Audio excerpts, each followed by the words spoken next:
तुम्हालाही कधी असं होतं का, की बाहेरचं काहीतरी टेस्टी खायची इच्छा होते, पण कंटाळा आलेला असतो.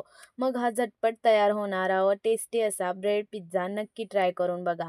ब्रेड पिझ्झा बनवण्यासाठी मी इथं 2 सँडविच ब्रेड स्लाइस घेतले आहेत व ब्रेड स्लाइसवर पिझ्झा पास्ता सॉस व मेयोनीज स्प्रेड करून घेतले आहे. पिझ्झा पास्ता सॉस अवेलेबल नसेल तर टोमॅटो केचप वापरले तरी चालेल. आता वरून थोडं चीज स्प्रेड करून घ्यायचं. टॉपिंगसाठी कांदा, शिमला मिरची, टोमॅटो व स्वीटकॉर्न लावून घेतले आहेत. माझ्याकडे पनीर शिल्लक होतं, तर तेही लावून घेतलं आहे. तुमच्याकडे ज्या भाज्या अवेलेबल असतील त्या तुम्ही वापरू शकता. वरून परत एकदा चीज स्प्रेड करून घ्यायचं. टेस्ट एन्हान्स करण्यासाठी ऑरिगॅनो व चिली फ्लेक्स टाकून घ्यायच्या. तुमच्याकडे अवेलेबल नसतील तर स्किप केलं तरी चालेल. गॅसवर पॅन गरम करून पॅनला बटर किंवा तेल ग्रीस करून घ्यायचं. मी बटर वापरला आहे. आता ब्रेड स्लाइस ठेवून झाकण ठेवून 5 ते 7 मिनिटांसाठी लो फ्लेमवरती चीज वितळवून घ्यायचं.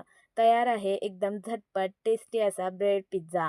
रेसिपी आवडली असल्यास एकदा नक्की ट्राय करून बघा. एकदम टेस्टी तयार होतो व चॅनलला सबस्क्राईब करून व्हिडिओला लाईक करा. थँक